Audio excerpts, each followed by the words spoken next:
चुनावी बिसात, कभी मजहब तो कभी जात। स्वागत है आपका देश के सबसे बड़े कार्यक्रम में। जब जब आक्रांताओं के खिलाफ वहां के लोग खड़े होंगे उनको आतंकवादी कहा जाएगा। Compare Bhagat Singh with Hamas terrorist. No, भगत सिंह ने किन औरतों को मारा था? आप क्या बात कर रहे हैं? आपने भगत सिंह से कैसे भगत सिंह को क्या कहा? भगत सिंह को क्या कहा? ये तो बड़ी बात कह दी भाई। आंखों में आंख डाल के बात कीजिए। मैं गजनवी के समर्थक हूं कि आंखों में आंख डाल के बात। भारत का भविष्य भगवाई होगा, कह रहा हूं। भारत का भविष्य तिरंगा होगा, भगवा नहीं होगा। अगर नहीं बोलने दे रहे तो मैं वहां जाकर बैठूंगा।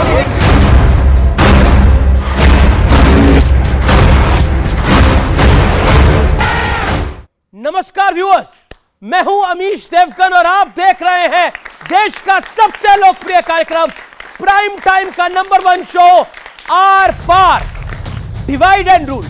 अंग्रेजों के दौर का यह फॉर्मूला आपने कई बार सुना होगा, बार बार सुना होगा, लेकिन सवाल है कि डिवाइड एंड रूल वाला यह टूल क्या आज भी इस्तेमाल हो रहा है? क्योंकि युद्ध चल रहा है इजराइल और हमास का, लेकिन इसका आभास भारत में भी साफ तौर पर दिख रहा है। हमास के नाम पर ताली पीटने वाले मैदान में कूद चुके हैं, फिलिस्तीन के नाम पर 2 मिनट का मौन धारण किया जा रहा है और बीजेपी तो यहां तक आरोप लगा रही है कि मुस्लिम इलाकों में कांग्रेस के नेता, कांग्रेस के लोग हमास वाले वीडियो को भेज रहे हैं। यानी बीजेपी कह रही है कि कांग्रेस खुलकर तुष्टीकरण का खेल खेल रही है जो उसने कर्नाटक में किया था। लेकिन मुद्दा सिर्फ तुष्टीकरण का नहीं है, जातियों के नाम पर भी बंटवारे की चाल चली जा रही है। श्री रामचरितमानस से लेकर हिंदुत्व तक को कोसने का एक बड़ा एजेंडा इस देश में चल रहा है।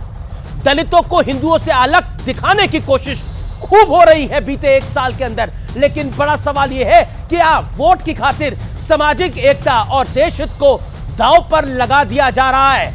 आज इसी मुद्दे पर जनता जनार्दन के बीच होगी देश की सबसे बड़ी चर्चा, चुनावी बिसात, कभी मजहब तो कभी जात।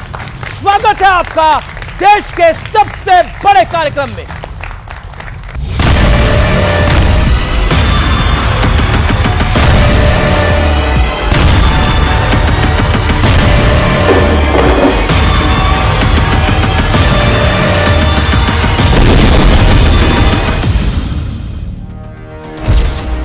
युद्ध इजराइल हमास में, सियासत हिंदुस्तान में। हमास आतंकवादी कैसे हो गया? किसी के साथ कोई जुल्म ज़्यादती होगा तो उसको रोकने के लिए वो अपने मुल्क के बचाव के लिए जरूर कुछ काम करेगा, वो तुष्टीकरण नहीं है। लाखों सलाम वो गाजा के बहादुरों पर। हमास इजराइल की लड़ाई भारत में वोट बैंक पर आई। ये हिंदू वोट आपसे छटक न जाए, भाग न जाए। आप कह रहे हैं कि हम इजराइल के साथ खड़े हैं, कि आपकी राजनीति मुसलमानों के खिलाफ है। क्योंकि मेरा नाम असदुद्दीन है, चेहरे पर दाढ़ी है, सर पर टोपी है, तो तुम पैसों का इल्जाम लगाते हो मुझ पर। गाजा के नाम पर तुष्टीकरण ब्रिगेड काम पर। कि तुष्टीकरण करने वालों को आतंकवाद, उसकी भयानकता कभी दिखाई नहीं देता। गाजा पे इजराइल तालिबानी मानसिकता को कैसे कुचलने का काम कर रहा है। अगर कांग्रेस कहीं से दुर्भाग्य से सफल होती है तो फिर तालिबानी मानसिकता हावी होकर के बाल बेटियों की इज्जत के साथ खिलवाड़ करेंगे। भारतीय जनता पार्टी को जब कोई नई मुद्दा मिलता है तो इस नए ध्रुवीकरण की तलाश में वो रहते हैं। चुनाव का एजेंडा बांटो और राज करो फंडा। एक ऐतिहासिक निर्णय कांग्रेस वर्किंग कमेटी ने लिया है। राजस्थान में, कर्नाटक में, छत्तीसगढ़ में, हिमाचल में कास्ट सेंसस को आगे बढ़ाएं। बिहार में खुलेआम जाति के आधार पर गणना कराकर हिंदुओं में भेद डालने की षड्यंत्र की नीति अपनाई गई। कितना घिनौना हो गया। चुनावी बिसात, कभी मजहब कभी जात।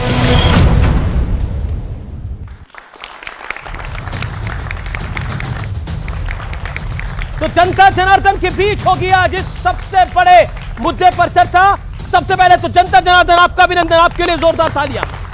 मेरे साथ हैं स्वामी दीपांकर, आध्यात्मिक धर्मगुरु, उनका अभिनंदन है जोरदार तालियों के साथ। विवेक श्रीवास्तव हैं, लेफ्ट के आइडियोलॉग, उनका अभिनंदन है जोरदार तालियों के साथ। शादाब चौहान है, नेता पीस पार्टी के, उनका अभिनंदन है। मेरे साथ साजिद रशीदी जी हैं, जाने माने मुस्लिम धर्मगुरु हैं, जोरदार तालियों के साथ उनका अभिनंदन है। मेरे साथ शहजाद पूनावाला भी जुड़ेंगे, लगता है थोड़ी देर हो गई है, शहजाद पूनावाला भी हमारे साथ जुड़ेंगे, तो उनका भी अभिनंदन है। आ गए हैं लगता है पूनावाला जी, ये क्या डाल के आए हैं महाराज?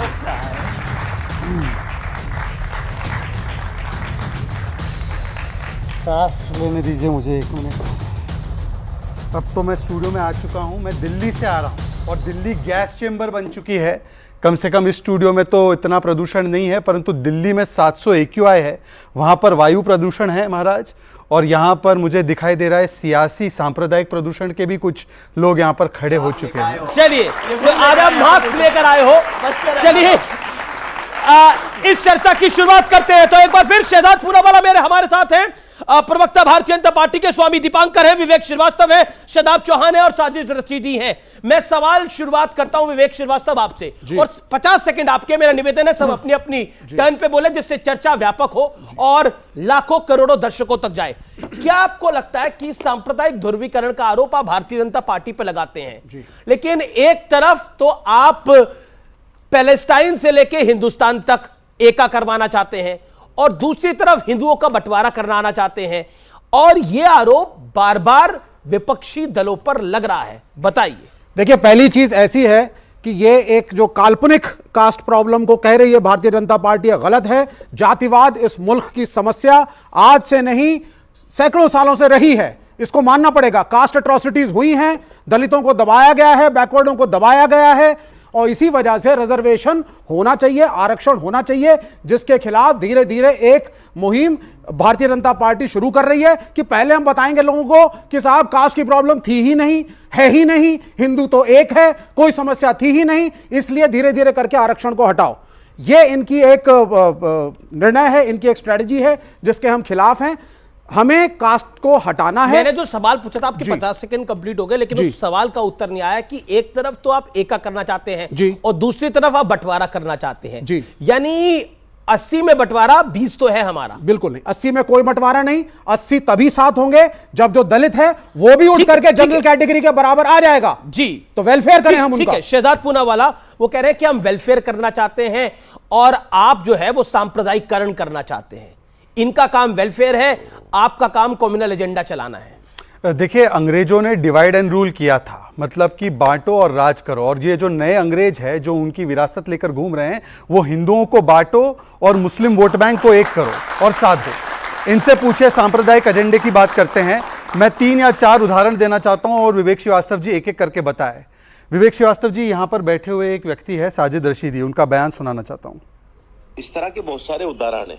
जैसे गजनवी को लोग कहते हैं कि साहब गजनवी ने जो है सोमनाथ का मंदिर तोड़ा है, जबकि हिस्ट्री ये है कि वहाँ के लोगों ने आकर उनको बताया, वहाँ की सारी कैफियत बताई कि मंदिर में आस्था के नाम पर क्या हो रहा है, देवी देवताओं के नाम पर क्या हो रहा है, वहाँ लड़कियों को कैसे जो है। सोमनाथ मंदिर गजनवी ने इसलिए तोड़ा क्योंकि वहां पर देवी देवताओं के साथ क्या हो रहा है वो जाकर गजनवी को बताया गया। क्या यह बयान सांप्रदायिक है या यह बयान सेकुलर है? पूरी बात हो जाने दीजिए। दूसरा, शादाब चौहान, जज साहेब ये एरिया को सील कर दीजिए क्योंकि हो सकता है रास्ते में ये जो डिवाइडर है इसको शिवलिंग बोला जाएगा। सांप्रदायिक या सेक्युलर ये बयान। और तीसरी बात, देखिए ये कह रहे हैं ना जातियों के बारे में, 1979 में मंडल कमीशन रिपोर्ट को लागू करने के लिए हमने कहा, मंडल कमीशन रिपोर्ट बनी। 1980 में किसकी सरकार थी? इंदिरा जी। अपोज किया, एक सेकंड, 1980 में अपोज किया, बीच में मत बोलिए, जनता पार्टी की सरकार, उसी ने बनाया मंडल कमीशन और उसी ने रिपोर्ट दिया। बिल्कुल थे, अटल बिहारी वाजपेयी मंत्री थे, आपको पता नहीं है क्या? दूसरी बात, 80 में विरोध किया इंदिरा जी ने, 84 में राजीव गांधी की सरकार आई, विरोध किया। 1990 में राजीव गांधी ने खड़े होकर कहा न जात पर न पात पर मुहर लगेगी हाथ पर। आज इनका नारा है जात पर और पात पर वोट मिलेगा बांट कर। यही इनका नारा है ओबीसी मंडल कमीशन का रिपोर्ट का। क्यों उन्होंने विरोध किया बताइए एक बार। दूसरी बात बता दीजिए कि क्या राहुल गांधी का परिवार ऊपर हो गया? आप गलत थे और आज आप लोग सही हैं। तीसरी बात, एक सेकंड पूरी हो जाने दीजिए। हमारे गठबंधन के प्रधानमंत्री, हमारे प्रधानमंत्री मोदी जी है जो ओबीसी समाज से आते हैं। इंडी गठबंधन का कौन है? हम तो देश का प्रधानमंत्री ओबीसी बना रहे हैं, आप बताइए किसको बना रहे हैं? अब आप सुन लीजिए। ठीक है, ओके ओके, जवाब पहले तो काउंटर statement काउंटर बताइए। जवाब काउंटर काउंटर जवाब 30 second, then Shadab Chauhan 20 second and Swami लूंगा, दीपांकर। 20 सेकंड लूंगा। दो कॉन्ट्रडिक्टरी बातें। एक बार कह रहे हैं साहब अंग्रेजों की विरासत थी जातिवाद, तो अंग्रेजों की विरासत थी, तो आप मंडल कमीशन को भी जस्टिफाई एक तरफ कर रहे हैं, एक तरफ कह रहे हैं कि आरक्षण होना चाहिए नहीं होना चाहिए, दूसरी तरफ कह रहे हैं अंग्रेजों की विरासत थी, तो यू आर कंफ्यूज्ड। आप पहले अपने माइंड में क्लैरिटी लाइए कि जातिवाद अंग्रेजों की विरासत थी या हमारे धर्म की एक कुरीति थी जिसको हमें हटाना है। You are confuse. Divide and rule, तो कंफ्यूजन से बाहर निकलिए। अच्छा, डिवाइड एंड रूल नहीं है, वेलफेयर करना है जिससे हर जाति का नागरिक एक समान हो जाए, एक दलित भी एक जनरल कैटेगरी के बराबरी का हो। ये क्योंकि सीपीएम सीपीआईएम का ये प्रतिनिधित्व, लेकिन लेफ्ट का प्रतिनिधित्व करते हैं। एक सेकंड, हाँ जी जी, मेरा कहना ये है, दोष तो फिर आप बार बार कहते हैं कि वो डिवाइड एंड रूल कर रहे हैं, वो डिवाइड एंड रूल कर रहे हैं, तो दोष तो फिर हिंदू समाज का, वो डिवाइड होके जाता है भाई। देखिए ऐसा दोष है तो उनका है। अच्छा, हाँ एक सेकंड, मैं उस पर भी आता हूं, पर मुझे एक बात बताइए। पहले तो मैंने कहा कि डिवाइड एंड रूल करना ये जो अंग्रेजों की फिलॉसफी थी, मुझे बताइए ये लेफ्ट सरकारें चलाते हैं। केरल में अभी एक रैली की गई और उसमें हमास को मंच दिया गया, हमास के आतंकवादी को मंच दिया गया।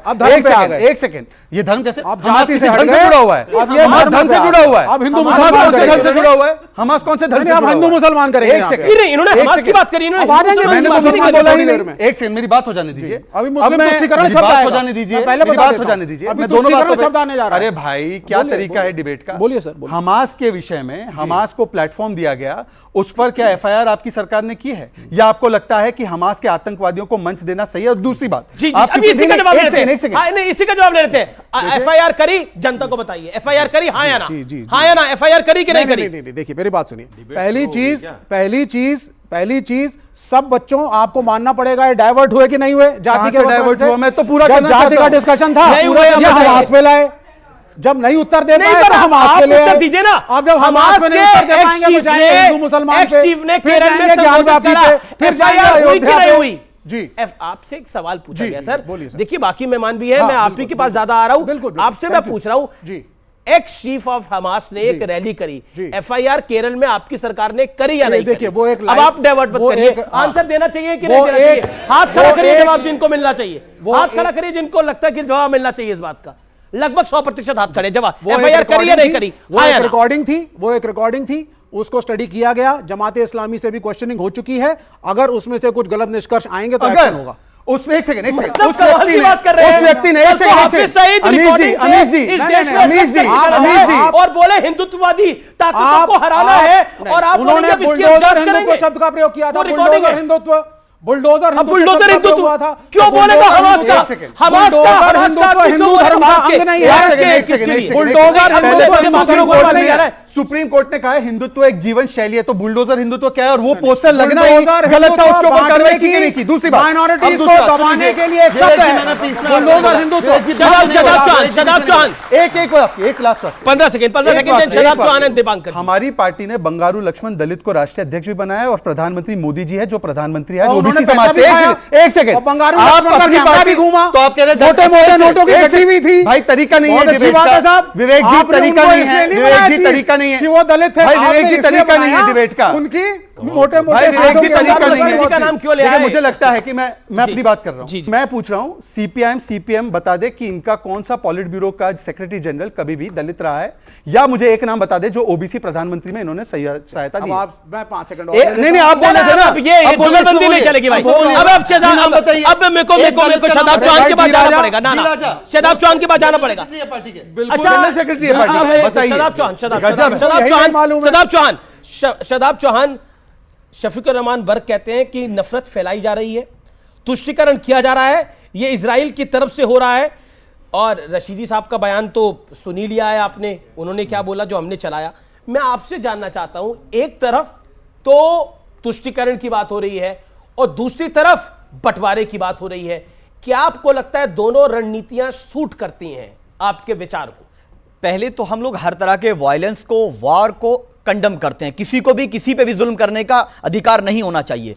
लेकिन फलस्तीन पर इजराइल ने कब्जा किया और पिछले 15 सालों से लगातार 33,000 बच्चों को मार दिया, 1.5 लाख लोगों को मर्डर कर दिया, इनोसेंट सिविलियंस का। कहां चले गए ह्यूमन राइट्स के चैंपियन? दूसरी बात, जब 7 तारीख को जो इंसिडेंट हुआ, वो यूनाइटेड नेशन के सेक्रेटरी जनरल ने कहा कि ये वैक्यूम में नहीं हुआ था, ये बदले की भावना में हुआ था। डेफिनेटली बच्चों की किलिंग जस्टिफाई नहीं होगी, लेकिन अमेरिका ने और इजराइल ने कहा बच्चों का कत्ल किया गया, बाद में यूएस ने उससे विड्रॉ कर लिया, फिर कहा गया रेप किया गया। मैं सवाल हिंदुस्तान के संदर्भ में पूछ रहा हूं, मेरा निवेदन है कि हिंदुस्तान के संदर्भ में रहे। मेरा कहना है कि एक तरफ तो हमास के नाम पर भी एका करने की कोशिश है और दूसरी तरफ बंटवारे की कोशिश है। उसका जवाब नहीं, अगर डायरेक्ट सवाल है, अगर हमास आएगा तो फिर भारत के साथ साथ जो जहां का विषय वहां का भी पूरी बात जानी चाहिए ना। पूरी बात यह है कि फलस्तीन के लोग अपने लेजिटिमेट राइट्स के लिए लड़ रहे हैं। और याद करिए उस दिन को जब अंग्रेजों ने भारत पे कब्जा किया और हमारे वीर बहादुर शहीद भगत सिंह को उन्होंने क्या कह करके पुकारा था, जब जब आक्रांताओं के खिलाफ वहां के लोग खड़े होंगे उनको आतंकवादी कहा जाएगा। वो अपने अधिकारों के लिए लड़ रहे हैं। और you compare Bhagat Singh with Hamas terrorist? Bhagat Singh ने किन औरतों को मारा था? आप क्या बात कर रहे हैं? आपने भगत सिंह से कैसे भगत सिंह को क्या कहा? भगत सिंह जी को क्या कहा? ऑब्जेक्शन है। भगत सिंह जी को क्या कहा अंग्रेजों ने? नहीं तो भगत क्या कहा? भगत सिंह थे ना, भगत सिंह जैसा ये बता दीजिए ना, भगत सिंह जैसा कोई होगा आने वाले युग के अंदर। अंग्रेजों को इसलिए मैं कह रहा हूं अंग्रेजों ने भगत सिंह के साथ आप हमास के आतंकियों मैंने हमास का नाम ही नहीं। फलस्तीन के लोग जो हैं अपनी आजादी के लिए लड़ाई लड़ रहे हैं, वो स्वतंत्रता सेनानी है, अपने अधिकार के लिए लड़ रहे हैं, जो कब्जा किया उनकी जमीन पर। और 4500 बच्चे मार चुके हैं पिछले 15 दिन में। किसी की आंख में आंसू नहीं है। उनके बच्चे नाम लिख रहे हैं वो अपने बच्चों पर कि मेरे बच्चे के ऊपर जब स्ट्राइक होगी, एयर स्ट्राइक, कहीं मैं कैसे जस्टिफाई करूं कि ये मेरा बेटा है। आज उन माओं के दर्द को हम नहीं समझ रहे। हर कोई भी उनकी माओं का दर्द समझने के लिए भारत में जातिवाद का जहर खोलना जरूरी है। हाँ, इसलिए सुनिए पूरी बात। हाँ। क्या आज तक कभी किसी ब्राह्मण ने मल उठाया है गांव में देहात में? अगर उठाया है तो एक का नाम बता दीजिए। वो काम सब दलितों से करवाओगे? एक भी दलित प्रधानमंत्री नहीं बना। स्वामी दीपांकर, भारत का एक प्रधानमंत्री दलित अब सर आपने 2 मिनट बोला, स्वामी दीपांकर, देन साजिद रशीदी, कोई और इंटरवेन नहीं करेगा। मैं दीपांकर जी आपके पास आता हूं। जगत गुरु रामभद्राचार्य जी, जिनके नेत्र नहीं है लेकिन जानी जान है, वो कहते हैं कि बिहार में खुलेआम जाति के आधार पर जनगणना कराकर हिंदुओं में भेद डालने का षड्यंत्र किया जा रहा है। ये कितना घिनौना हो गया है। जब साधु संतों को यह बोलना पड़ जाए तो हालात वाकई क्या बिगड़ रहे हैं?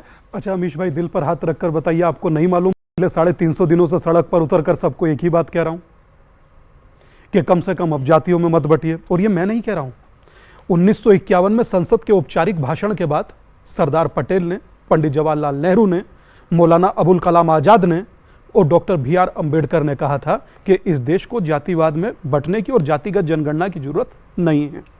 तो फिर जातिगत जनगणना बिहार में वो करा रहे हैं जो कथित गांधीवादी हैं। और कराया कब? 2 अक्टूबर में उसको दिखा रहे हैं दुनिया के सामने कि हमने देखिए जातियों में हिंदुओं को बांट दिया। कभी हिम्मत जुटाइए ना साथ दादा, कभी मुस्लिम में भी पिछड़ा अति पिछड़ा कीजिए, कभी ईसाई में भी पिछड़ा अति पिछड़ा कीजिए। कभी इन बच्चों को बताइए, शिया सुन्नी बरेलवी देवबंदी अहले हदीस कमरिया घोसी ज्ञाना तेली अंसारी पसमानदा, इन्हें भी तो बताइए सर। सिर्फ हिंदू को ही बांटिएगा? ब्राह्मण बनिया जाट गुजर त्यागी यादव सैनिक क्यों?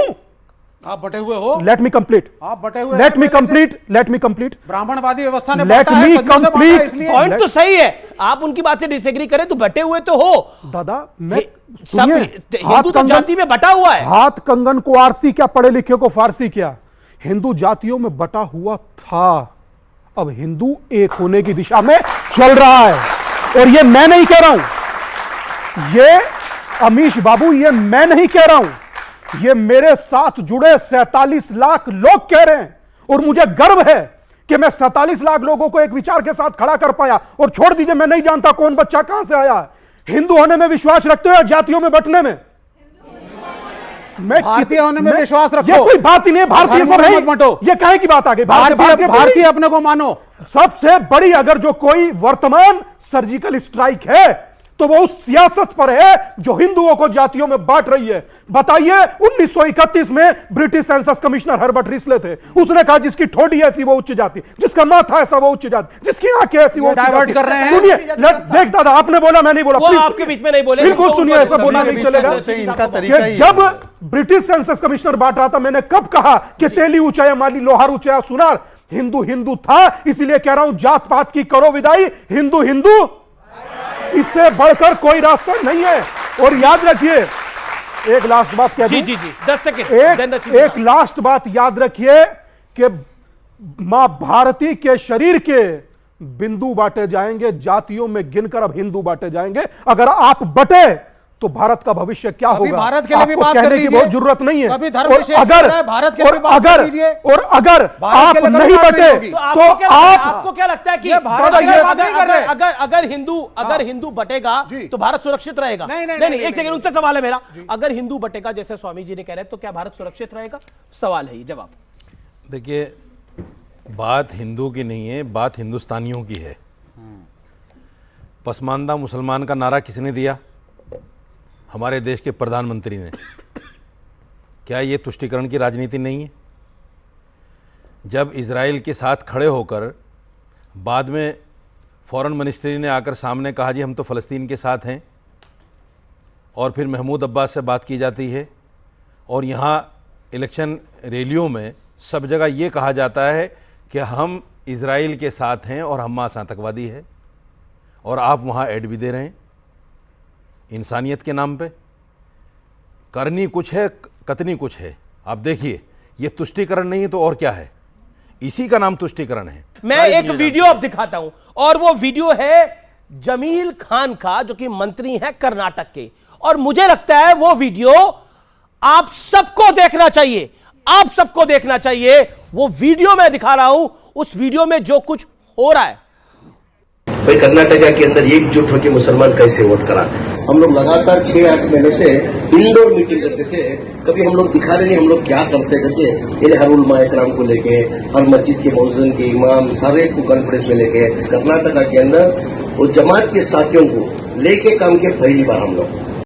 तो इनका कहना है कि हमने मुसलमानों को इकट्ठा करा, इसलिए बीजेपी की हार हो गई उधर। और अब देखिए आपका पूरा एजेंडा चलेगा। इनडायरेक्टली डायरेक्टली यह कहने का प्रयास हुआ है, और साथ ही साथ एक तरफ हिंदुओं का बंटवारे की बात हो रही है, यानी जात पात। मैं सीधा रुख करता हूं आपका शहजाद पूनावाला, आपका पहला रिएक्शन। देखिए, इसमें कोई हैरानी की बात है ही नहीं। इससे पहले कमलनाथ ने मध्य प्रदेश में क्या बोला था? 90% मुसलमान एक हो जाओ वरना हम बर्बाद हो जाएंगे। कटिहार में सिद्धू ने बोला था। सोनिया गांधी जी ने जामा मस्जिद के इमाम से अपील करवाई थी, और राहुल गांधी ने तो बंद कमरे का कहा था कि हम एक मुस्लिमों की पार्टी है, इसमें कोई समस्या नहीं। समस्या केवल इतनी है, उन्होंने कहा था, ऑन रिकॉर्ड कहा था, इनकिलाब के इंटरव्यू में कहा था, आप चेक कर लीजिए। और बीच में बार बार बोलना बंद कीजिए, बीच में बार बार बोलना बंद कीजिए। बीच में बार राहुल गांधी की पार्टी ज्वाइन कर ली है क्या? राहुल गांधी पार्टी ज्वाइन कर ली है। 80-20 का नारा किसका है? एक सेकंड, मैं बताता हूं। अभी आपने भी कहा उसको, अभी आपने भी जस्टिफाई किया उसको।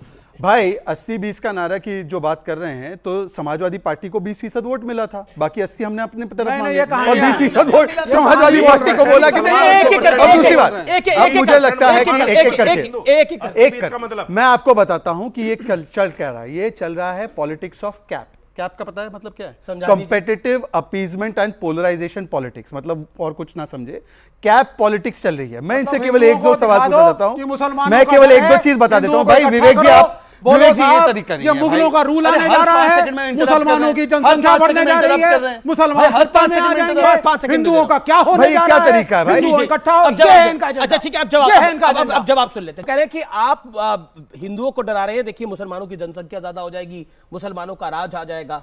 जमीर खान नहीं कर रही है सब कुछ। देखिए, ऐसा है, पहले तो जमीर खान वही व्यक्ति है जिसने कहा कि हिजाब नहीं पहनोगे तो बलात्कार हो जाएगा, और ये जाकर वो राजस्थान में कह रहा है कि जैसे कर्नाटक में हमने चुनाव जीता है तो खुलकर आकर कांग्रेस पार्टी बोल देना। इस वीडियो के एंड में आप पूरा वीडियो चलाएंगे तो उसमें कहता है अरे रिकॉर्ड मत करना, इसको रिकॉर्ड नहीं करना है। वो हिस्सा भी इस वीडियो में, अगर कोई गलत बात नहीं थी तो खुले में आकर कांग्रेस पार्टी ऐलान क्यों नहीं करती कि हम मुसलमानों का वोट मांग रहे हैं, और फिर जब चुनाव आते तो सीजनल हिंदू क्यों बन जाते हैं? दूसरी बात, मेरा केवल इतना कहना है, ये तो नास्तिक की पार्टी है ना, एथियस्ट पार्टी है। एक बात अगर कोई बीजेपी सांसद, अरे सुन लीजिए यार, विवेक जी तरीका नहीं है, विवेक जी तरीका नहीं है, सब नागरिक है। एक सेकंड विवेक जी, मुझे एक बात बताइए, विवेक जी एक बात बताइए, अगर कोई भाजपा का सांसद बोलता सारे हिंदू एक हो जाओ वोट दो, तो आप क्या कहते हैं? तो सांप्रदायिक कहते हो, तो सांप्रदायिक नहीं है ना, सांप्रदायिक नहीं है। इन्होंने बार-बार स्वामी जी ने क्या बोला? स्वामी जी की सारी स्पीच यही है कि कि हिंदू एक हो जाओ। एक सेकंड मैं एक सेकंड, मेरा निवेदन है, एक हो जाओ, और ये इलेक्शन के लिए है। देखिए मैं तो 15 seconds। तो मैं तो केवल इतना कहना चाह रहा हूं कि ये तो अपने आप को कहते हैं कि हम लोग तो एथियस्ट पार्टी है, हम रिलीजन को ओपियम मानते हैं मासेस का। मुझे बताइए कि इलेक्शन की मीटिंग मस्जिद में करना ये जायज है, तो आरएसएस की शाखा टेंपल में लगने पर इन्होंने प्रतिबंध क्यों लगाया केरला में? आरएसएस तो राजनीति से जुड़ा हुआ भी नहीं है, आरएसएस की शाखा पर प्रतिबंध लगता है टेंपल में करने से, परंतु इलेक्शन की मीटिंग मस्जिद में हो सकती है कैसे? मुझे शदाब की बात जाना पड़ेगा। शदाब मैं आऊंगा आपके पास, दीपांकर जी आ रहा हूं मैं, एक सेकंड। देखिए ये गलत है। शदाब चौहान मैं आपके पास आ रहा हूं। शदाब चौहान, सारे आरोप भारतीय जनता पार्टी पे, शहजाद पूनावाला पे, जेपी नड्डा पे, नरेंद्र मोदी पर, अमित शाह पर, बीजेपी पे सारे आरोप की। देखिए बीजेपी धर्म के नाम पर वोट मांग रही है। ये कर्नाटक के मंत्री किसके नाम पर वोट मांग रहे थे? वो किसको एकजुट करने की बात कर रहे थे? वो इंडोर मीटिंग क्यों कर रहे थे? और क्यों कह रहे थे कि जो हमने कर्नाटक में करा है वो कर दो तुम राजस्थान के अंदर? और अगर सब कुछ सही था तो रिकॉर्डिंग का बटन ऑफ करने के लिए क्यों बोल रहे थे? जवाब दीजिए इस बात का। पहली बात तो यह है कि भारत की कोई भी राजनीतिक दल किसी भी नागरिक से, हिंदू से, मुसलमान से, सिख से, ईसाई से वोट मांगता है, वो कोई अपराध नहीं है। लेकिन क्यों मना किया उन्होंने रिकॉर्डिंग के लिए, वो बता दें। दूसरी चीज, वो मस्जिद में नहीं है, और अगर कोई बात कहता है कि मस्जिद से कांग्रेस के लिए वोट मांगा जाए, मैं उसको कंडम करता हूं। कांग्रेस नहीं, पूरी बात सुन लीजिए। शहजाद फिर बोल रहे हो, शहजाद गलत बात है उनकी बात। अब ये नहीं, फिर बर्दाश्त नहीं करोगे, यही प्रॉब्लम है शहजाद, यही गलत बात है। मैं आपके बीच में बोला, नहीं बोला ना? नहीं आप बोलिए, पूरा प्ले कर लो। हाँ तो पूरा प्ले करवाइए। स्वामी जी, अगर कोई मस्जिद से या मदरसे से ये चीज करता है कि कांग्रेस को वोट दो, सपा को वोट दो, बसपा को दो, हम उसको कंडम करते हैं। तो आप कह रहे हैं मुसलमानों को एकजुट करने के लिए, वोट मांगने के लिए कोई दिक्कत नहीं है? मुसलमान, मैं तो कह रहा हूं मुसलमान से मांगो, हिंदू से मांगोगे, लेकिन धर्म के आधार पर वोट तो ये महाराज किस आधार पर मांग रहा है? अब पूरी बात नहीं सुनेंगे, बोलिए ना। नहीं, पूरी बात सुन लीजिए।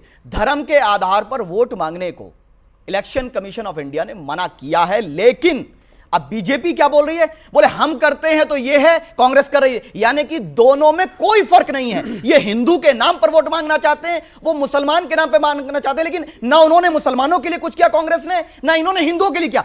दोनों ने सिर्फ डिफरेंस क्रिएट किए। आज हर घंटे 4 बहनों के साथ इज्जत लूटी जाती है पूरे देश में।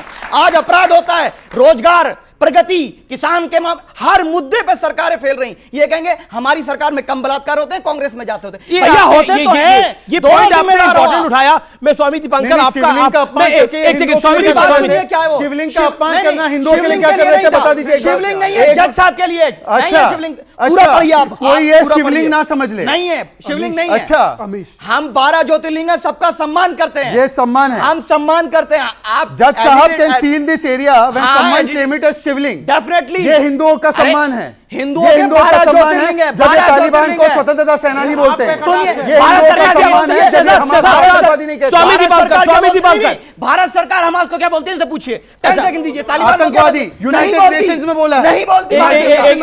एक करके आपको दीपांकर जी, ये तो जमील खान कह रहे हैं, वो कह रहे हैं कोई गलत नहीं कर रहे हैं। मैं एक चीज समझता हूं कि क्रोध में शायद मेरा संदेश उन तक ना पहुंच पाए। जो वो कर रहे हैं वो उन्होंने आज अपना एजेंडा बता दिया, हालांकि चल बहुत पहले से रहा है, उन्होंने बता दिया, आपको पता लग गया। मगर अभी जब मैं बोल रहा, लीक हो गया, पता नहीं लग गया, लीक हो गया। हाँ, लीक हो गया कहा जा सकता है। अभी रशीदी जी कह रहे थे, बोले स्वामी दीपांकर की तो यात्रा ही समूची हिंदुओं को एक करने पे है। तो मेरी यात्रा जातियों में बटे हिंदुओं को एक करने के लिए है। और मुझे लगता है कि राम मनोहर लोहिया चाहते थे जातिवाद समाप्त हो, डॉक्टर BR अम्बेडकर चाहते थे जातिवाद समाप्त। आप उनसे बड़े हैं क्या? बिल्कुल एकदम शांत खड़े रहिए भाई, ऐसे कैसे संभव आप बोल रहे हैं? किसी के बीच में नहीं बोल रहे भाई, आप बिल्कुल बेवजह कोई बात कहिए ही मत ना। संत रविदास की बराबरी आप कर सकते हैं? आपकी सोच संत रविदास ने क्या कहा था आप जानते हैं कि जाति पाति की करो विदाई। सर ये बैकग्राउंड म्यूजिक बंद कराइए सर। मुझे दुख इस बात का है कि पाकिस्तान में से हिंदू समाप्त हो गया। एक बार किसी ने चिट्ठी लिखा, बॉर्डर पर नरसंहार हो गए, एक बार चिट्ठी लिखा, और जिन्हें जानते नहीं पहचानते नहीं उनके लिए, उस हमास के लिए चिट्ठियां लिख रहे हैं। शर्म नाम की चीज है। मैं जानता हूं, मैं कहता हूं कि फिलिस्तीन के जो बच्चों के साथ हो रहा, बड़ों के साथ नहीं होना चाहिए, बिल्कुल नहीं। और कल हमास ने कितना बड़ा अपना स्टेटमेंट दिया, हमें इनकी रक्षा से हमें कोई लेना देना नहीं, फिलिस्तीनियों की। हमास ये बात कह रहा, और ये यहां हमास के आतंकी का वीडियो कॉन्फ्रेंसिंग करा रहे हैं क्या संदेश देना चाहते हैं? 9,000 भविष्य में अगर हम आए तो भविष्य में आपका नाश कर देंगे। नहीं, गलत, बिल्कुल ओके, गलत आप कर रहे हैं। ओके, जवाब विवेक जी का जवाब, विवेक जी का जवाब होगा। कोई नहीं और बोलेगा, 40 सेकंड। पहली चीज, मैं दीपांकर जी भिक्षा यात्रा कर रहे हैं, आप जरूर करिए। आपसे मैंने पूछा आपकी यात्रा का क्या उद्देश्य है, इन्होंने बोला लाखों करोड़ों लोग जुड़ रहे हैं, मैं जातिवाद हटाना चाहता हूं। बहुत अच्छी बात है, जातिवाद जरूर हटाइए, लेकिन आपकी यात्रा में सब जुड़ेंगे। आप उसमें ये जो धर्मवाद देश में फैल रहा है इसको भी हटाइए। अच्छा, मुसलमानों को भी जोड़िए, ईसाइयों को भी जोड़िए, सिखों को भी जोड़िए। यह मेरी अपील है। भारत की बात करिए, आप संत हैं, मात्र सिर्फ हिंदू और एक समुदाय धर्म की बात मत करिए। और अब आर पार में रुकते हैं एक ब्रेक के लिए, लेकिन ब्रेक के उस पार कुछ सवाल होंगे, लेकिन पहले आइए देखते हैं ट्वीट मोटरोला के इस फोन से। राहुल का ट्वीट है, मोटरोला के फोन से मैं देख रहा हूं, तुष्टीकरण की राजनीति समाज को बर्बाद कर देगी। एक अच्छा पॉइंट है। ब्रेक के लिए रुकेंगे, ब्रेक के बाद क्या तुष्टीकरण की राजनीति समाज को बर्बाद कर देगी, इसी सवाल के साथ वापस आ रहे हैं। आप देखते रहिए न्यूज़ 18 इंडिया पर आर पार का बेहद खास एडिशन। भारत का भविष्य भगवाई होगा, कह रहा हूं। भारत का भविष्य तिरंगा होगा, भगवा नहीं होगा। अगर नहीं बोलो मेरे दादा, मैं वहां जाकर बैठूंगा।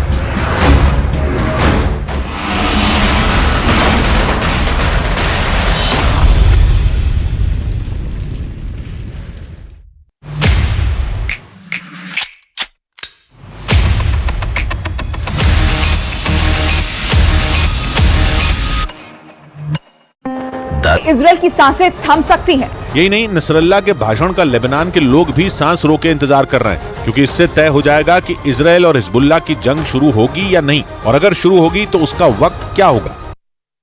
मतलब यह कि इस बार का शुक्रवार इजराइल के लिए बहुत बड़ी मुसीबत ला सकता है, क्योंकि इसी दिन इजराइल और हिजबुल्लाह की जंग की तस्वीर साफ हो सकती है, क्योंकि हिजबुल्लाह के सिर पर ईरान का हाथ है और ईरान लगातार इजराइल को गाजा में जंग रोकने के लिए युद्ध के कई मोर्चे खुलने की धमकी दे रहा है। और इसी बीच अमेरिका और सऊदी अरब पर अपनी हत्या की साजिश रचने का आरोप लगाने वाला हसन नसरुल्लाह दुनिया के सामने आएगा। यानी ईरान के इशारे पर काम करने वाले हिजबुल्लाह का मास्टरमाइंड पश्चिम एशिया में कुछ नया गेम खेल सकता है, क्योंकि ये वही शख्स है जिसने साल 2020 में एक इंटरव्यू में अमेरिका और सऊदी अरब पर उसकी हत्या की साजिश रचने का आरोप लगाया था, जिसमें उसने यमन में चल रही हूथी लड़ाकों की लड़ाई का भी जिक्र किया था और आरोप लगाया था कि इस लड़ाई के शुरू होने के बाद से ही सऊदी अरब इजराइल के साथ मिलकर उसकी हत्या करने की तैयारी कर रहा है। यही नहीं, हसन नसरुल्लाह ने यह तक कह दिया था कि इस काम में अमेरिका और सऊदी अरब इजराइल का इस्तेमाल करने वाले थे, और आरोप लगाया था कि अमेरिका और सऊदी अरब के कहने पर इजराइल हसन नसरुल्लाह की हत्या करने वाला था, जिसका मतलब यह कि हसन नसरुल्लाह सालों से इजराइल से दुश्मनी निकालने के चक्कर में है। हिजबुल्लाह चीफ हसन नसरुल्लाह 7 अक्टूबर के बाद पहली बार दुनिया के सामने आकर भाषण देगा, क्योंकि इजराइल और हमास का युद्ध शुरू होने के बाद अब तक हिजबुल्लाह चीफ ने जंग पर कोई भी सार्वजनिक बयान नहीं दिया, और जंग शुरू होने के बाद वो पहली बार दुनिया के सामने आने वाला है, जिससे इजराइल के लिए खतरे की बड़ी घंटी बज सकती है, क्योंकि हिजबुल्लाह को हमास से ज्यादा खतरनाक माना जाता है। और सबसे बड़ी बात यह कि हिजबुल्लाह चीफ हसन नसरुल्लाह ने दुनिया के सामने आने के लिए जुमे का दिन चुना, जिसका सीधा कनेक्शन हमास की धमकियों से जोड़ा जा रहा है, क्योंकि 7 अक्टूबर के बाद आए हर जुमे के दिन हमास ने इजराइल पर बड़े हमले की धमकी दी है, जिससे जंग के और भयंकर होने का खतरा बढ़ गया, क्योंकि इस जुमे पर हिजबुल्लाह चीफ हसन नसरुल्लाह दुनिया के सामने आएगा और इजराइल और हमास का युद्ध शुरू होने के बाद पहली बार कोई सार्वजनिक बयान देगा। द टाइम्स ऑफ इजराइल ने जानकारी दी कि हसन नसरुल्लाह दोपहर में टेलीविजन पर अपना बयान देगा। वैसे इजराइल के मीडिया ने बताया कि जिस कार्यक्रम में नसरुल्लाह बोलेगा वो यरूशलेम में मारे गए मुस्लिम समुदाय के सम्मान में आयोजित किया गया है, जिसमें हिजबुल्लाह चीफ बोलने वाला है, और उसके बयान की एक-एक लाइन पर इजराइल की नजरें रहेंगी, क्योंकि हिजबुल्लाह ने हमास से जंग के दौरान ही उत्तरी इजराइल में मिसाइलें दागनी शुरू कर दी थी। हमास से जूझ रहे इजराइल के सिर पर एक और मुसीबत आ सकती। वैसे हिजबुल्लाह चीफ हसन नसरुल्लाह अब तक चुप रहा है और उसने इजराइल और हमास की जंग शुरू होने के बाद कोई भी सार्वजनिक बयान नहीं दिया है, लेकिन अचानक खबर आई कि वो टेलीविजन पर भाषण देगा, और इस खबर ने इजराइल और अमेरिका समेत पूरे पश्चिम एशिया में उथल पुथल मचा दी, क्योंकि हिजबुल्लाह, हमास और PIJ यानी पैलेस्टीनियन इस्लामिक जिहाद के नेताओं ने कुछ दिन पहले ही लेबनान में मुलाकात की थी। लेबनान के मीडिया ने दावा किया कि हिजबुल्लाह चीफ हसन नसरुल्लाह ने हमास के नेताओं से मुलाकात की थी। हसन नसरुल्लाह की PIJ के नेताओं से भी मुलाकात हुई थी और तीनों संगठनों ने इजराइल को चारों तरफ से घेरने की तैयारी कर ली थी, या यूं कहें कि तैयारी हो चुकी है। और हिजबुल्लाह चीफ हसन नसरल्लाह ने इजराइल पर बम फोड़ने की पूरी तैयारी कर ली, क्योंकि अमेरिका से दुश्मनी निकालने का इससे बड़ा मौका उसे नहीं मिलेगा। क्योंकि हिजबुल्लाह चीफ हसन नसरुल्लाह पहले भी अमेरिका से खुलकर दुश्मनी जता चुका है और इस बार तो मौका खुद चलकर उसके पास आया है, क्योंकि हिजबुल्लाह चीफ हसन नसरल्लाह ही था जिसने 2020 में कासिम सुलेमानी की हत्या के बाद अपने लड़ाकों को अमेरिकी सेना पर हमले का आदेश दे दिया था। और उधर भीषण जंग के 28वें दिन इजरायल ने गाजा पट्टी में हमास के कई लड़ाकों को मार गिराने का दावा किया है। इजरायल की फौज के मुताबिक गाजा में तैनात सैनिक वहां सुरंगों में छिपे हमास के लड़ाकों के खिलाफ कड़ी कार्रवाई कर रहे हैं। लेकिन दावा है कि सुरंगों की आड़ में हमास के लड़ाकों ने इजरायल की सेना पर हमले की कोशिश की। ये भी आरोप है कि लड़ाके उन सुरंगों से बाहर निकले और वहां तैनात सैनिकों को घेर लिया। इतना ही नहीं, उन लड़ाकों ने वहां इजरायल की सेना के बख्तरबंद गाड़ियों को निशाना बनाया और उन पर फायरिंग भी शुरू कर दी, जिसके खिलाफ इजरायल की सेना ने भी मोर्चा खोल दिया और कई लड़ाकों को ढेर करने का दावा कर दिया। क्योंकि इजरायल हमास को मिट्टी में मिलाने की कसम खा चुका है, इसीलिए उसकी सेना भी किसी कीमत पर जंग में पीछे हटना नहीं चाहती। यही वजह रही कि गाजा में तैनात सैनिकों ने हमास के खिलाफ बड़े ऑपरेशन को अंजाम दिया। क्योंकि इजराइल गाजा पर अटैक नहीं रोक रहा और अब तो उसने गाजा में ग्राउंड ऑपरेशन का ट्रेलर भी दिखा दिया है, जिसकी वजह से इजराइल के खिलाफ हमास, हिजबुल्लाह और हूथी लड़ाकों की तिकड़ी हमला कर रही है और इसीलिए उस शुक्रवार को इजराइल पर बड़ा खतरा आने की आशंका है। क्योंकि हमास शुक्रवार को मुस्लिम देशों को इजराइल के खिलाफ एकजुट करने की कोशिश में है, जिसमें ईरान उसका खुलकर साथ दे रहा है और अब तो हिजबुल्लाह चीफ हसन नसरल्लाह भी मैदान में उतरने की तैयारी में है, जिसके लिए उसने भी शुक्रवार यानी जुमे का दिन ही चुना। यानी इस शुक्रवार पर इजराइल पर बड़ा वार होने का खतरा है, क्योंकि हमास और हिजबुल्लाह के अलावा हूथी लड़ाके भी इजराइल को धमका रहे हैं। और हिजबुल्लाह चीफ हसन नसरल्लाह की हूथी लड़ाकों पर भी अच्छी पकड़ मानी जाती है, क्योंकि हूथी भी शिया है और हिजबुल्लाह भी शिया। सबसे बड़ी बात यह कि पश्चिम एशिया में लड़ाई यहूदी और मुस्लिम के बीच होती दिख रही है और इसीलिए इजराइल और अमेरिका परेशान हो सकते हैं, क्योंकि जुमे की दोपहर अमेरिका और इजराइल का सबसे बड़ा दुश्मन भाषण देने वाला है। इस्माइल हानिया का दावा है कि हमास के खूंखार और बेरहम लड़ाकों के आगे इजराइल की हाईटेक सेना टिक नहीं पाएगी। हालांकि इजराइल की सेना ने गाजा पट्टी में अपना जमीनी अभियान शुरू कर दिया है और हमास के ठिकानों और उसके कमांड सेंटरों पर ताबड़तोड़ बमबारी करने में जुटी है। पिछले कुछ दिनों में इजराइल की सेना ने गाजा पट्टी में घुसकर कई बार सर्जिकल स्ट्राइक की है। इजराइल के अखबार द टाइम्स ऑफ इजराइल की एक रिपोर्ट के मुताबिक इजरायली सेना की सर्जिकल स्ट्राइक में हमास को काफी नुकसान पहुंच रहा है और माना जा रहा है कि इसी वजह से इस चरमपंथी संगठन का मुखिया इस्माइल हानिया बौखलाया हुआ है, क्योंकि दावा यह किया जा रहा है कि इजराइल के अंधाधुंध हमलों की वजह से हमास के गाजा पट्टी में पैर उखड़ने लगे हैं और बड़ी संख्या में उसके लड़ाके मारे जा रहे हैं। और तो और इजराइल ढूंढ कर उसके बड़े कमांडरों को भी ठिकाने लगाने में जुटा है। इसीलिए ये दावा किया जा रहा है कि इस्माइल हानिया ने वीडियो जारी कर इजराइल के प्रधानमंत्री बेंजामिन नेतन्याहू को खुली धमकी दे दी। दावा यह किया जा रहा है कि वो सिर्फ दिखावा कर रहा है, मतलब हानिया ये दिखाने की कोशिश कर रहा है कि गाजा पट्टी में हमास को किसी तरह का कोई नुकसान नहीं पहुंचा, बल्कि हमास के लड़ाके लगातार इजराइल की सेना के आगे सीना तान कर खड़े हैं और उसके हमलों का मुंहतोड़ जवाब भी दे रहे हैं। जबकि इजराइल का दावा है कि गाजा पट्टी में मौजूद जबालिया इलाके के पश्चिमी हिस्से पर उसका पूरा कंट्रोल हो चुका है। मतलब इजराइल की सेना धीरे धीरे गाजा पट्टी के इलाकों पर कब्जा करने में जुटी है। लेकिन इस्माइल हानिया ने इजराइल के इस दावे को नकार दिया। उसने अपने वीडियो में यह दावा किया कि हमास के तगड़े पलटवार की वजह से इजराइल का जमीनी आक्रमण लड़खड़ा रहा है। वीडियो में उसने बेंजामिन नेतन्याहू पर गाजा पट्टी में मौजूद बेगुनाह लोगों की हत्या करने का आरोप लगाया। वल्यौम इज़ उईद फत्ह मअबर रफ़ह जुज़इयन फ़इन्नना नुअक्किद अला ज़रूरत इस्तिमरार अमल अल-मअबर।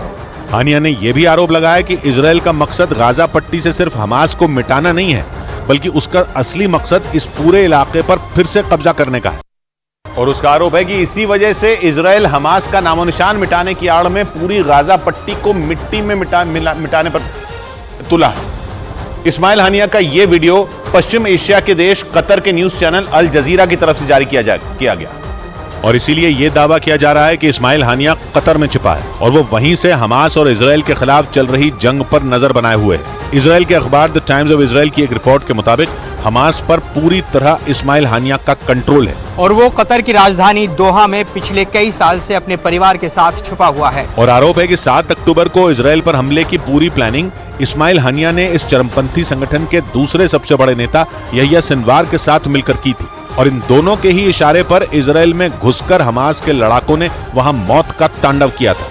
हालात ये थे कि 7 अक्टूबर को इजराइल में कुछ ही घंटों के अंदर शवों का अंबार लग गया था। इजराइल में हर तरफ सिर्फ और सिर्फ तबाही दिख रही थी, जिसे देखकर पूरी दुनिया कांप गई थी। और इजराइल हमास जंग का 1 महीना अब होने को है। इस जंग में इजराइल लगातार हवाई हमले कर हमास के ठिकानों को नष्ट कर रहा है। गुरुवार देर रात को भी इजराइल की तरफ से गाजा पट्टी पर दनादन मिसाइलें दागी गई, जिसका वीडियो भी सामने आया है, जिसमें रात के अंधेरे में कई रॉकेट दागे जाते हुए दिख रहे हैं, जिन्हें इजराइल की तरफ से गाजा पट्टी में हमास के ठिकानों को तबाह करने के लिए छोड़ा गया। इस दौरान पूरा आसमान नारंगी रोशनी से जगमगा रहा था और चंद सेकंड बाद हुए एक साथ कई धमाकों के बाद वहां धुआं धुआं हो गया। इजराइल और हमास के बीच जंग की वजह से अब तक 9000 से ज्यादा लोगों की मौत हो चुकी है, जबकि लाखों फिलिस्तीनी बेघर हो गए हैं। लेकिन ये जंग अभी थमती हुई दिखाई नहीं दे रही। गाजा बॉर्डर पर इजराइल के टैंक कहर बनकर टूट रहे हैं। गाजा पर ताबड़तोड़ हमले में कई इमारतें मलबे में तब्दील हो गई और इस जबरदस्त प्रहार से हमास पूरी तरह से हिल गया। गाजा बॉर्डर पर जिस रफ्तार से इजरायली टैंक हमले कर रहे हैं, हमास का सफाया लगभग तय है। गाजा में जहां जहां हमास का अड्डा है, वहां बम बरसाए जा रहे हैं। उनके सुरंगों को चुन चुनकर तबाह किया गया। आसमान से उठता काला धुआं तबाही की हर तस्वीर को बयां कर रहा है। इजराइल की सेना हमास के आतंकियों को इन खंडर नुमा इमारतों में ही दफना रहे हैं। के बाद उत्तरी इजराइल में भी जंग का माहौल बनने लगा, क्योंकि वहां भी गोलीबारी शुरू हो गई। और इन सब के बीच वो शुक्रवार यानी जुमे का दिन आ गया जब हिजबुल्लाह चीफ हसन नसरल्लाह दुनिया के सामने आने वाला है। द टाइम्स ऑफ इजराइल ने कुछ दिन पहले भी ये जानकारी दी थी।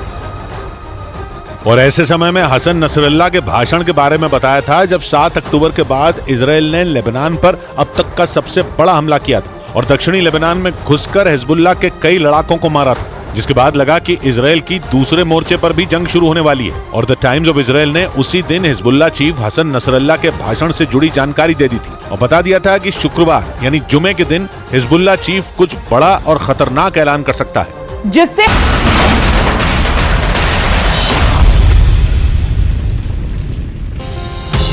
मोटोरोला भारत का सबसे अच्छा 5G स्मार्टफोन ब्रांड प्रेजेंट्स आर पार में आज का मुद्दा। वेलकम बैक व्यूअर्स, आप देख रहे हैं न्यूज 18 इंडिया पर आर पार का आज का एडिशन। और इस दौर में अब मैं कुछ सवाल उठाऊंगा पब्लिक के। एक बड़े दिल पे आपने बोला तो मुझे एक बात याद आ गई। इतना बड़ा दिल दिखाया कि पाकिस्तान अलग हो गया, इतना बड़ा दिल दिखाया कि बांग्लादेश चला गया, इतना बड़ा दिल दिखाया कि अफगानिस्तान अलग हो गया, अखंड भारत खंड खंड हो गया। बड़ा दिल दिखाने के चक्कर में भाई ये बड़ा दिल इतना था। ओके स्वामी दिवाकर, ये बड़ा दिल इतना था। मैं बहुत अमीश भाई आपको संबोधित और विवेक भाई आपको संबोधित करते हुए 2 शब्द कह रहा हूं। आपके बाजू में रशीदी जी खड़े हैं। हमने डिबेट शुरू होने से पहले शादेब भाई खड़े थे। हमने कहा कि मुस्लिम धर्म से भी कोई एक व्यक्ति ऐसा निकले जो सबको एक करे। वहां पे भी जातियां हैं, उन्हें हटाए, 139 के लगभग, उन्हें हटाए, सबको एक करे। दादा ये वही कह सकता है जो चाहता है कि एक हो। पर अब आगे बात सुनिएगा, अब जब आप कहेंगे कि धर्म से धर्म को छोड़कर, तो सर मैं कम्युनिस्ट नहीं हूं। मैंने शुरू से वेद पढ़े, पुराण पढ़े, गीता पढ़ी। क्यों? क्योंकि मेरा वो सब्जेक्ट है। और मैं आज भी दुर्गा सप्तशती के पन्ना नंबर 47 पेज नंबर 23 पर लिखा हुआ वो श्लोक पढ़ता हूं कि यम यम चिंतते कामम तम तम प्राप्नोति निश्चितम, कि तू कर्म कर, तेरा ध्यान मैं रखूंगी। ये मेरी भगवती कहती है। बहुत अच्छी तो बात मेरा दादा, मैं इस बात को लेकर के 100% श्योर हूं। एक दिन रशीदी जी ने आप ही की डिबेट में कहा था हम इस्लाम को लेकर और धर्म को लेकर एक हैं, तो आपने कहा था कि तुम राम के नाम पर एक क्यों नहीं हो जाते। मुझे आज भी याद है और मैं कहना चाहता हूं कि एक होना वर्तमान में जरूरी भी है और भारत में रहने के लिए हिंदुओं की मजबूरी भी। देखिए, आपने कहा कि आपने रशीदी जी को भी न्योता दिया, बड़ी अच्छी बात है, बड़ी खुशी की बात है। लेकिन आप मुझे एक बात बताइए, आप वेद पढ़िए, आप पुराण पढ़िए, आप ध्यान लगाइए, आप मेडिटेशन करिए, आप योगा करिए, आप सब करिए, लेकिन प्रदर्शन सड़क पे क्यों? क्यों? वोट मांगने के लिए क्यों? अब सुनिए, और वोट मांगने के लिए क्यों? और एक पार्टी के लिए वेद पुराण है, थोड़ा सा एक पार्टी के लिए वेद पुराण है। योगा करिए, मेडिटेशन करिए, लेकिन हिंदू को एक मत करिए। हिंदू को एक मत करिए। आप नहीं करेंगे, इनकी सवाल है इनका। नहीं, हिंदू एक तब होगा, हिंदू कब एक होगा? वो तब एक होगा जब एक दलित, एक ओबीसी का इकोनॉमिक स्टेटस, उसका पावर, उसका standard of living general category के बराबर होगा। अच्छा ठीक है, खारिज हो जाती है। इस समय तमाम दुनिया इस शो को देख रही है, वो आपको अपने कमेंट्स में बता देगी और सामने बैठा युद्ध बता देगा कि सड़कों पर उतरकर अपनों को जोड़ना चाहिए या नहीं। गांव गांव शहर शहर गली गली नहीं जाऊंगा। कोई जुड़ेगा शहजाद किसी के बीच में नहीं बोले, 15 सेकंड दे दीजिए, मैं आ रहा हूं। किसी के बीच में नहीं बोला। विवेक जी 45 सेकंड मुझे दे दीजिए। अभी विवेक जी ने कहा सड़कों पर प्रदर्शन क्यों कर रहे स्वामी जी? ठीक है, नमाज सड़कों पर होनी चाहिए। फिर 20% और 80% का नारा देने वाली बीजेपी है। 80% मुसलमान और 20% मुसलमान, 80% हिंदू। सर जैसे इन्होंने कहा कि आप धर्म की बात करते हैं, भारत की बात नहीं करते। भारत का एक और नाम है हिंदुस्तान, और हम कभी धर्म की बात नहीं करते हैं। हम हिंदुस्तान में रहने वाले व्यक्ति को क्या कहा जाता है? हिंदू। आप उस नाते आप भी हिंदू हैं, हमसे अनभिज्ञ नहीं है। तो हम हमेशा हिंदुस्तान की ही बात करते हैं, धर्म की बात सिर्फ आप करते हैं। गलत कह रहे हो आप। क्या करूं? धर्म की बात सिर्फ आप कह रहे हैं, और हमें धर्म का नाम तब लेना पड़ता है जब 26/11 होती है और कसाब का ये पाकिस्तान का सपोर्ट हिंदुस्तान में बैठे मुस्लिम के नेता करते हैं। और दूसरी बात श्रद्धा केस होती है। ऐसे एक नेता का नाम बताओ, गलत बातें मत फैलाओ। एक मुसलमान नेता का नाम बताओ। अरे नहीं, ये कोई तरीका है? इल्जाम लगा के चले जाओगे? सवाल पूछ रहे हैं, ये कोई पैनलिस्ट थोड़ी ऑडियंस को क्यों डांट रहे हैं? अरे ऑडियंस में भी गलत सवाल क्यों करे आदमी? फारूक अब्दुल्ला ने की है पैरवी, क्या बोले जा रहे हैं? इनको पता ही नहीं है कि फारूक अब्दुल्ला ने कहा है कि पीओके दे दो उनको, उसकी कोई जरूरत नहीं है। पाकिस्तान का बहुत कमजोर है, बोला फारूक अब्दुल्ला इनका साथी है, महबूबा मुफ्ती ने बोला है। मेरे प्यारे दोस्त सुन लो, फारूक अब्दुल्ला इन्हीं की पार्टी के, इनके प्रधानमंत्री वाजपेयी जी की कैबिनेट में बहुत बड़े मंत्री थे, बहुत बड़े मंत्री थे। फारूक अब्दुल्ला ने जिसको गाली दे रहे हैं, उन्होंने यहां तक कहा कि अगर राम मंदिर अयोध्या बनेगी तो उसमें पहली उसको हाउस अरेस्ट करवाया। उनका एक सेकंड, बेटा तुम्हारा प्रश्न, उसका उत्तर सुन लो। उनका सवाल यह है कि अगर हिंदुस्तान में रहने वाले हिंदू अपनी बात नहीं कर पाएंगे तो कहां करेंगे? 57 इस्लामिक देशों में तो कर नहीं पाएंगे। बताइए। पहली चीज, हिंदू मेजॉरिटी में है, ये तो मानते हो? क्या देश में सिविलाइज्ड डेमोक्रेसी में कहीं भी पृथ्वी पर माइनॉरिटीज को दबाना, खड़े होकर के बोलना कि बोलो कि तुम इस देश के नागरिक हो, बोलो तुम पेट्रियोटिक हो, प्रूव करो तुम पेट्रियोटिक हो, और रोज उनका जलूस निकालना, क्या ये डेमोक्रेसी का पार्ट है? 10 सेकंड और सवाल ले रहा हूं। 1 सेकंड सर, आप डिबेट में नहीं है। 10 सेकंड। भले ही आप हमें 10 सेकंड दीजिए, मगर भारत का भविष्य भगवाई होगा। मगर एक छोटी सी बात कह रहा हूं, भारत का भविष्य तिरंगा होगा, भगवा नहीं होगा। भगवाई सुनिए दादा, आपके बोलने सुनिए, भारत का भविष्य भगवा नहीं होगा। आप तिरंगा नहीं मानते दादा? तिरंगे में भगवा है ना? तिरंगे में तो हरा भी है। तिरंगे में भगवा है ना? ये बीजेपी की टुकटुकी बजा रहे हैं। अब सुनिए दादा, सुनिए दादा, मैंने आपके 40 सेकंड में, आपके 40 सेकंड में मैं बोला तो नहीं? बीजेपी की टुकटुकी। थोड़ा सा सांस ले लीजिए, थोड़ा सा सांस ले लीजिए। भिक्षा यात्रा के नाम पानी पीजिए। भिक्षा यात्रा के नाम पे हिंदुओं को मत ठगो। ये कहो जी मैं बीजेपी के लिए काम कर रहा हूं। बात बहुत धन्यवाद। हर आदमी को अधिकार है करने का। धन्यवाद। कौन किसकी बजा रहा है अभी बताएंगे स्वामी दिवाकर। दादा मैं दो छोटी सी बात आपसे कहना चाहता हूं। हिंदुस्तान का छोटी सी बात, भगवा वो मंत्री खड़ा होकर के कहे कि सब एक होकर डाले तो नजारा बदल गया।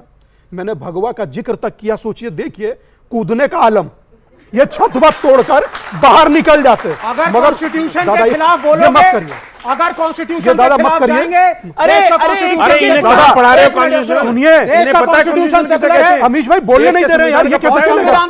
एक सेकंड। अगर नहीं बोलने दे रहे दादा, मैं वहां जाकर बैठूंगा। मेरा निवेदन नहीं, मुझे बोलने नहीं देंगे। नहीं, आप एक सेकंड। हाँ, इन्होंने कहा कि संविधान की बात नहीं हो रही है। मुस्लिम आरक्षण संवैधानिक है, जो कांग्रेस ने कर्नाटक में करने की बात की है। मुस्लिम कांग्रेस ने बोला है, कांग्रेस ने किया है, उसको हमने हटाया। अंबेडकर जी की विचारधारा के खिलाफ।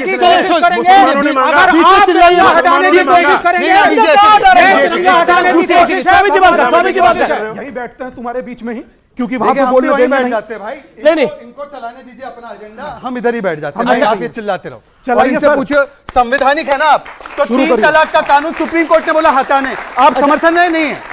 बोलिए। अच्छा स्वामी जी, आप इधर मत बैठिए, अच्छा नहीं लगता ना। मेरा निवेदन है, खड़े होइए, आप इधर मत बैठिए। दादा तो फेम लेने की बात है, ये फेम लेने की बात है। ये मात्र वहां से ज्यादा फेम मिलेगा। देखिए वहां से ज्यादा फेम मिलेगा। एक दूसरे की हम अच्छी तरह तो रहे कम से कम। दादा बच्चों को आगे पहले खड़े होइए। मैं छोटा था तो पढ़ता था, और फिर तालियां बजवाइए। छोटा था तो पढ़ता था कि जुबान का खराब होना दिमाग का खराब होने का प्रथम लक्षण है। तो जब शब्दों पर अपने कंट्रोल रखिए।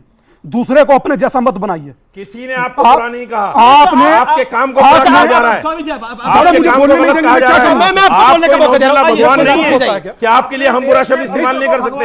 आप भगवान नहीं हो। अरे ठीक है, देश का भविष्य तिरंगा ही रहेगा। नहीं दादा, आप इसको हिंदू राष्ट्र, आपने बात समझी नहीं। हिंदू राष्ट्र बनाने की जो साजिश है उसके हम विरोध करेंगे, विरोध करेंगे, विरोध करेंगे। हो गया 3 बार, अब हो गया, बैठिए, बोलने दीजिए 3 बार। अब आपने अब उनको 30 सेकंड बोलिए, अब आपने विरोध दर्ज करा लिया, आपका विरोध स्टाइल में भी बोल कर गए, 3 बार करेंगे, तलाक देकर गए नहीं गए, अभी 2 मिनट बाद फिर बोल पड़ेंगे। ये भी हिंदू है, तलाक नहीं देते। अरे हिंदू है ना, ये तलाक नहीं देते। गलतफहमी में इतना भी नहीं पता, गलतफहमी में मत, इतना भी नहीं, तालियां बजवा ली, गलतफहमी में मत, बोल के तालियां बजवा ली, गलतफहमी में मत रहिए। ताली गलत, तलाक इनके यहाँ कुछ नहीं है। रशीदी साहब के लिए ताली बजा दीजिए, तलाक इनके नाराज हो रहे हैं बार-बार। गलत। सर मेरा सवाल है कि बिहार में कास्ट बेसिस पे क्यों हो रहा है, वो इकोनॉमिक बेसिस पे क्यों नहीं हो रहा है? गुड क्वेश्चन दादा, मुझे उत्तर देना। मेरी बहन, वो इसलिए हो रहा है क्योंकि जहां जहां शोषण हुआ है वो इकोनॉमिक के आधार से ज्यादा जाति के आधार पर जहां भी शोषण हुआ है। आप गांव में जाइए, देहात में जाइए और जाकर के पश्चिम उत्तर प्रदेश करीब है, 10 सेकंड दीजिए, पश्चिम उत्तर प्रदेश करीब है, साथ में चलिए कि किस प्रकार से नीची जाति वाले लोगों के साथ, जो हमारे बराबर के भाई हैं, उनके साथ अत्याचार किस प्रकार होता है। आपका पॉइंट ऑफ व्यू जरूरी है। शादाब चौहान जी, आप कह रहे हैं कि ये व्यवस्थाएं हैं, जाति व्यवस्थाएं। इस्लाम में माना जाता है, मैं खुद इस्लाम फॉलो करता हूं, इसलिए कि कोई जाति नहीं होती, ठीक है, धर्म एक समान सबको ट्रीट करता है। तो फिर मुस्लिम में ओबीसी और आरक्षण मांगना, और दलित के लिए भी आरक्षण मांगना कि दलित मुस्लिम भी होते हैं, ये बात क्यों करते हैं? और दूसरी बात मेरी पूरी हो जाने दीजिए। विवेक जी अभी भारत का लेक्चर दे रहे थे स्वामी जी को कि भारत का भविष्य भगवा होगा, ये एंटी नेशनल है। विवेक जी की पार्टी ने भारत की सेना को खून देने से मना कर दिया था इंडो चाइना वॉर में। एक सेकेंड, बोलिए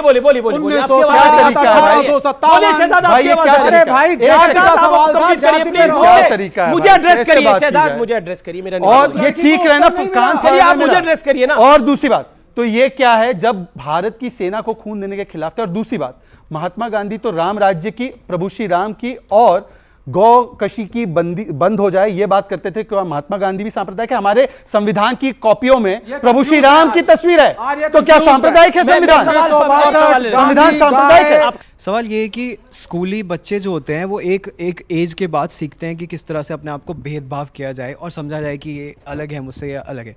तो आप शिक्षा प्रणाली में किस तरह से बदलाव ला सकते हैं कि वो बच्चे एक दूसरे को एक समान ही माने बड़े होने के बाद भी? बहुत अच्छा सवाल, बहुत बढ़िया सवाल। ये शहजाद, मेरा सवाल, ये सवाल बहुत वाजिब है। आप कह रहे हैं कि एकता होनी चाहिए, स्वामी जी भी कह रहे हैं कि एकता होनी चाहिए, ये भी कह रहे हैं एकता होनी चाहिए, लेकिन 9.5 साल से आपका शासन है, आपने एकता के लिए करा क्या है 9.5 साल मैं भाई ये क्या तरीका तो नहीं बोलेंगे हर समय पर? अरे ठीक है, एक अच्छा सवाल आया है। मुझे लगता है कि इन्होंने क्योंकि स्कूल का रेफरेंस ही इस्तेमाल किया है। जब स्कूल में बच्चे जाते हैं तो सारे भेदभाव बाहर छोड़कर स्कूल में पढ़ते हैं, तो इसका मतलब क्लासरूम में जो लोग हिजाब की पैरवी करते हैं ना कि किताब की, वो बांटने वाले लोग हैं। हम कह रहे थे कि यूनिफॉर्म पहनना चाहिए, इन्होंने विरोध किया। देखिए ये विरोध कर रहे हैं, ये विरोध कर रहे हैं, देखा विरोध कर रहे हैं, देखा विरोध कर रहे हैं, देखा विरोध कर रहे हैं। और सुप्रीम कोर्ट और हाई कोर्ट देखे विरोध कर रहे हैं। सुप्रीम कोर्ट और हाई कोर्ट ने कहा कि पहले किताब कोई पॉलिसी बोला नहीं, हिजाब होगा वरना किताब नहीं होगी। देखिए कितना हिंदू मुसलमान लड़ो, मजे की बात बताओ, ये क्या हो रहा है? जब 12 करोड़ लोगों को शौचालय मिले सुल्तान और शिल्पा में फर्क हुआ, जब 11 करोड़ टॉयलेट बने, एजुकेशन पॉलिसी का राशन से क्या लेना देना है? तब क्या हिंदू मुस्लिम में फर्क हुआ? आज जब सड़कें बनने की रफ्तार दुगनी हुई है उसमें भेदभाव हुआ, जब पर कैपिटा इनकम डबल हुई भेदभाव हुआ, जब 15 एम्स बने उसमें भेदभाव हुआ। परंतु ये क्या कहते हैं, पहला अधिकार देश पर मुसलमानों का होगा। इनकी सरकार, यूपीए की सरकार ने कहा था कि फर्स्ट राइट ऑफ मुस्लिम कहा था कि नहीं कहा था? बताइए, डॉक्टर मनमोहन सिंह ने कहा था, विज्ञान भवन में डॉक्टर मनमोहन सिंह ने कहा था। मैं आता हूं स्वामी दीपांकर, 2 चीजें बड़ी महत्वपूर्ण है। रामभद्राचार्य जी ने जो बात कही कि ये एक षड्यंत्र है, और रामभद्राचार्य जी को हम सब जानते हैं, मतलब उनसे काफी जानी जान है। वो कहते हैं कि बड़ा षड्यंत्र है, और हमने ये भी विचार सुने कि इंडिया अलायंस का जन्म ही, मतलब ये इंडिया अलायंस के नेता ही कह रहे हैं कि इंडिया अलायंस जो बना है उसका जन्म ही सनातन को समाप्त करने के लिए हुआ है। डीएमके के एक मंत्री ने ये बात बोली ऑन रिकॉर्ड। पी मुंडी कर थे जिन्होंने, अहम मुंडी जी, जिन्होंने कहा था कि हम लोगों का अलायंस ही सनातन को खत्म करने के लिए हुआ है। आप सोचिए कि सनातन को खत्म करने की बात एक व्यक्ति कहता है, कुछ लोग उसके पक्ष में आकर खड़े होते हैं, कोई एक चिट्ठी नहीं लिखता। वो छोड़ दीजिए, स्वामी प्रसाद मौर्य रामचरितमानस के बारे में क्या क्या शब्द बोलते हैं, जलाता भी है। एक जलाता। शिक्षा मंत्री बिहार, वो जहर उगलता है जो शायद किसी ने कल्पना नहीं की, मगर मजाल है किसी ने एक चिट्ठी छोड़ी, एक शब्द लिखा हो। क्यों नहीं लिखा? क्यों? कारण आप सोचिए, कारण क्या है कि क्यों नहीं लिखा? क्योंकि सबको पता है ये सब बटे हुए हैं, ब्राह्मण, बनिया, गुजर, जाट, ये सब बटे हुए हैं। जिस दिन दादा जब तक आप बोले ना, आपके बीच में आप सबका इतिहास बताने की जिम्मेदारी आपने लिया है आप जी अमीश बाबू। अच्छा, ये स्वामी दीपांकर को मौका दे दीजिए ना, फिर बोले। अच्छा, उसके बाद मैं क्यों 5 मिनट दूं सर? मेरा 5 मिनट दीजिए। काहे का 5 मिनट यार? कोई तू खोता है क्या? मैं यहाँ सुनने के लिए आया हूँ, सुनने के लिए आया हूँ यहाँ। कोई ऐसे तो कोई तूक होता है क्या? प्रश्नों से नहीं है उत्तर आपके पास। यहाँ प्रश्नों से कोई नहीं डरता विवेक भाई, उत्तर है नहीं। अगर हम लोगों के यहाँ प्रश्नों से डरने की बात होती तो कभी नहीं कहते कि तेल तेलियों को देना है और डंडा या ब्राह्मणों को। जी बोलिए आपके आवाज आ रही है। अच्छा ठीक है, इनको क्या मालूम? ये क्या तरीका है? अब उनको बोलने देंगे? अगर प्रश्नों से डर रहे हैं ये हम लोग, अगर जो प्रश्न से डरते, अगर जो आप कैपेबल हैं और आप ताकतवर हैं और है आपके अंदर रीढ़, बताइए कि 100 करोड़ लोगों के उन्मूलन की बात हुई, आप लोगों के मुंह में फेविकोल काहे जम गया?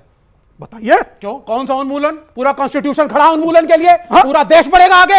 हिंदू मुसलमान क्यों करते हो बीच में? ये पूरे देश की बात करो। क्यों करा? तो भारत की बात करो। आप इतना भड़क रहे हैं तो इंडिया अलायंस के नेता, इंडिया अलायंस के नेताओं ने क्यों बोला सनातन? अमित, सनातन की बात करना, सनातन जरूरी है। एक बात आप लोग बताइए, उठना जरूरी है। सनातन की बात करना उठना जरूरी है। हर मंदिर में पुजारी दलित भी होना चाहिए। हर मंदिर का पुजारी विवेक जी भी होना चाहिए। विवेक जी बनाएंगे ये सारा बदलाव सनातन में कराएंगे। हो गया। अब सुन लीजिए 30 सेकंड। सिर्फ इतना सा कि सनातन के उन्मूलन की चर्चा में हिंदू मुस्लिम कहां से आया भाई? आप ही लाते हैं। आपने सुना? आप वो बात मैं लाता हूं, इसलिए ये पहले शुरू हो गए। आप बोलिए हिंदू मुसलमान है, मैं क्यों बोलूं सर? आप बोलिए, क्या मतलब है? अपने 345 दिन की यात्रा में एक बार मुस्लिम शब्द नहीं बोला, एक बार क्रिश्चियन शब्द नहीं बोला, सिर्फ इतना कहा कि जातियों में ना बटकर आप एक हो जाइए। और रही बात हिंदू मुस्लिम की करने की, उसके लिए आप डर रहे हैं क्या? कि डरने की बात है क्या? अपना पिंड दान कर सन्यासी बनाओ, काय बात कर रहे हैं? अगर जो डरता तो 324 दिन से सड़क पर होता। कि भगवा केवल रंग नहीं है, परमात्मा की इच्छा है और इसे पहनकर जिंदा रहना तो सबसे बड़ी परीक्षा है।